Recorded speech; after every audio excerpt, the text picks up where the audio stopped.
पंचरंगी गाय। सत्तू और उसकी पत्नी का गाय का घी बेचने का बहुत बड़ा व्यापार था। धीरे धीरे उनका व्यापार बहुत नुकसान उठा रहा था। लोग उनका घी खरीदते ही नहीं थे, क्योंकि गांव में और भी बहुत से लोगों ने गाय पाल रखी थी। उनका दूध, घी, मक्खन इत्यादि वो बाजार में बेचते थे। हर किसी को हमेशा सत्तू का सामान पसंद नहीं आने लगा। इस बात से सत्तू बहुत परेशान हो गया।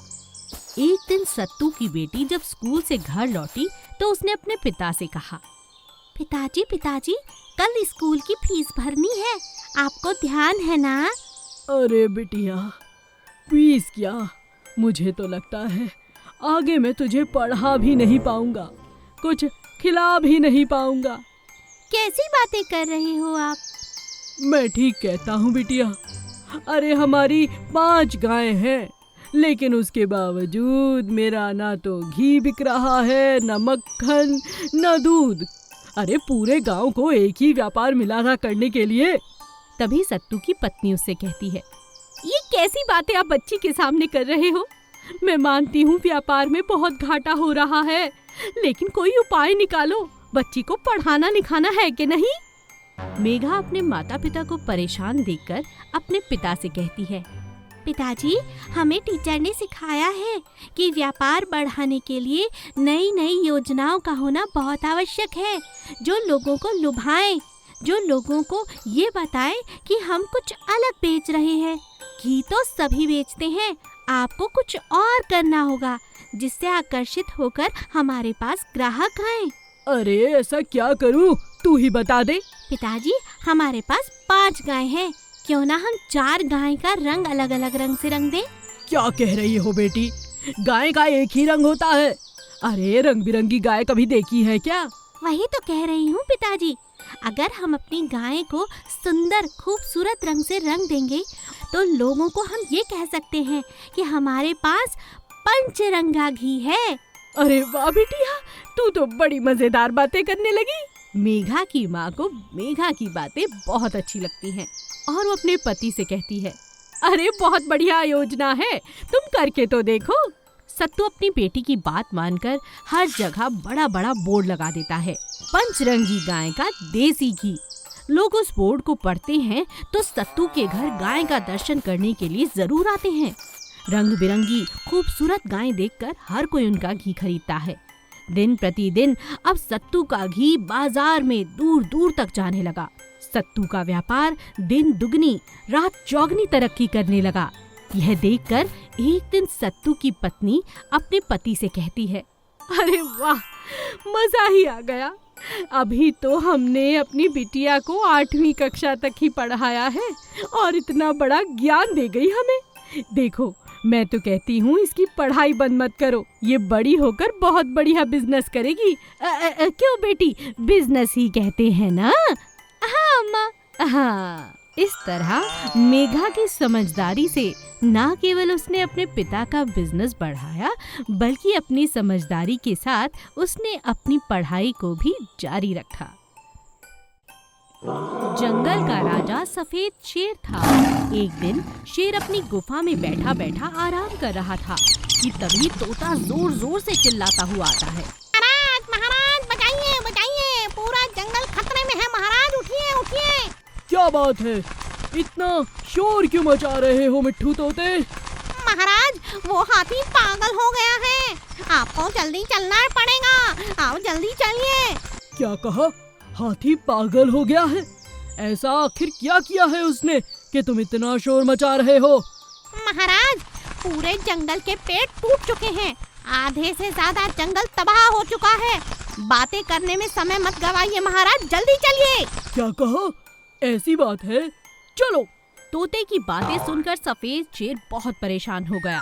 वो भागा भागा हाथी के पास पहुंचता है और देखता है कि हाथी अपनी सूंड से बड़ा पेड़ उखाड़कर गुस्से में फेंक रहा है। सभी जंगली जानवर इधर उधर अपनी जान बचाने के लिए भाग रहे हैं। राजा शेर को कुछ समझ में नहीं आता। फिर वो हाथी के सामने आकर खड़ा हो जाता है और जोर से गुर्राता है, बस बस बहुत हुआ, शांत हो जाओ हाथी, शांत हो जाओ। हाथी कुछ पल के लिए ठहर जाता है। प्रणाम महाराज। महाराज आप मुझे आज मत रोकिए, मैं इस जंगल को तबाह कर दूंगा। ये जंगल बहुत बुरा है। सफेद शेर हाथी से कहता है। लेकिन ऐसी क्या बात हो गई कि पूरा जंगल तहस नहस करने पर आ गए हो? तुम्हें अगर कोई दिक्कत थी तो तुम्हें मेरे पास आना चाहिए था।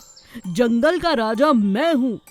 हर बात का कोई ना कोई हल जरूर होता है, मगर ये कोई तरीका नहीं कि पूरे जंगल को तबाह कर दो।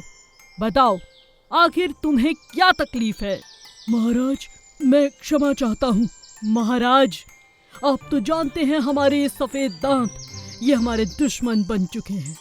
मैं इतने पेड़ गिराऊंगा कि मेरे दांत टूट जाएं और उसके बाद कोई भी शिकारी इस जंगल में ना आए। मेरे और मेरे परिवार के कारण शिकारी यहाँ आते रहते हैं और मासूम जानवरों को नुकसान पहुँचाते हैं। अब मैं और बर्दाश्त नहीं कर सकता महाराज। राजा शेर को हाथी की बात समझ आ जाती है। वो उसे शांत करते हैं, उसे पानी पिलाते हैं और बैठकर बात करने की सलाह देते हैं। जैसे तैसे अपने राजा की बात मानकर हाथी उनकी बात सुनने बैठ जाता है। फिर राजा शेर हाथी को समझाते हुए कहता है। मैं तुम्हारे विचारों से बहुत प्रभावित हुआ हूँ हाथी, लेकिन जरा बात को ध्यान से सुनो। तुम अपने जंगल को चाहते हो, उसे प्रेम करते हो, ये बहुत अच्छी बात है, मगर अनजाने में इस गुस्से में तुमने पूरे जंगल को नुकसान पहुंचाया है। मैं तुम्हें सलाह दूंगा, मुझ पर विश्वास रखो और मेरी सेना में भर्ती हो जाओ। हम दोनों मिलकर अपने जंगल की सुरक्षा करेंगे, मगर इस जंगल को उजाड़ कर नहीं, इसे बसाकर, डर कर नहीं, डर पर विजय पाकर। बोलो क्या तुम मेरे साथ हो? हाथी को अपनी गलती का एहसास होता है। वो राजा से माफी मांगता है और राजा के साथ ये दृढ़ संकल्प करता है कि आज के बाद ना तो वो जंगल को नुकसान पहुंचाएगा और ना ही इस तरह का गुस्सा दिखाएगा, बल्कि अपने जंगल को बचाने की हर मुमकिन कोशिश करेगा। इसीलिए कहते हैं गुस्से से नहीं बल्कि प्यार से, शांति से हर बात का हल निकालना आसान होता है। एक दिन बहुत तेज जंगल में तूफान आता है। हर जगह बारिश, तूफान के कारण पेड़ इधर उधर टूटने लगे। तूफान के साथ जोरदार भूकंप आया। जमीन जोर जोर से भीतर फटी या उसके अंदर बहुत बड़ी दरार आ गई। अचानक सभी जानवरों की नजर उस पर गई। उन्होंने देखा कि दरार के बीच में से एक बड़ा सा डायनासोर बाहर निकल रहा है। ये सब देखकर सब लोग चौंक गए और राजा शेर से पूछने लगे। महाराज ये इतना बड़ा जानवर क्या है? हाँ महाराज बताइए बताइए, ये कौन सा जानवर है? हे भगवान ये क्या हो गया? एक तो मौसम इतना खराब है, ऊपर से ये कौन शक्तिशाली राक्षस हमारे जंगल में आ रहा है? कहीं ये हमें खा तो नहीं जाएगा महाराज? बंदर और तोते ने जब ये सवाल राजा शेर से पूछा तो राजा शेर ने उन्हें शांत करते हुए कहा। शांत हो जाओ, शांत हो जाओ। अनहोनी जैसी कोई बात नहीं है। इस जंगल में हमारे पूर्वज सैकड़ों सालों से रहते आए हैं। इनका नाम डायनासोर है। ये भी हमारे पूर्वज हैं। इनके आते ही आप सभी झुककर इन्हें प्रणाम करें। बहुत जल्द मौसम थमने वाला है, सब कुछ ठीक हो जाएगा, फिर हम इनसे बातचीत करेंगे। डायनासोर जैसे ही निकलकर सभी जानवरों के सामने आता है, राजा की अनुमति के हिसाब से सभी के सभी जानवर उन्हें झुककर प्रणाम करते हैं। डायनासोर भी अपनी गर्दन हिलाकर उन्हें आशीर्वाद देता है और कहता है, बहुत बहुत शुक्रिया। सैकड़ों सालों के बाद आज मुझे फिर से आप सभी के बीच आने का मौका मिला है। मैं उस परमात्मा का बहुत बहुत धन्यवाद देता हूँ जिसने एक बार फिर धरती पर मुझे बुलाया है। आप में से कईयों को तो अजीब ही लग रहा होगा, क्योंकि मुझे 100-200 सालों से पहले किसी ने नहीं देखा, क्योंकि कई सालों से तो हम यहाँ पर धरती पर मौजूद भी नहीं थे। मुझे आप सबके बीच आने का ये अवसर मिला है। मैं बहुत खुश हूँ। मौसम अब बहुत बेहतर हो गया है। चलो आओ जश्न मनाते हैं। जो आज्ञा गुरुदेव। राजा शेर भी अपना सर झुकाता है और डायनासोर की बात पर हामी भरता है और एक बहुत बड़े जश्न का आयोजन करता है। उन्हें तरह तरह के लजीज पकवान खिलाए जाते हैं। सभी जानवर बहुत खुश थे। मौसम भी बहुत अच्छा और साफ हो चुका था। सारा जंगल एकदम खुशहाल था, मुस्कुरा रहा था, नाच रहा था, गा रहा था।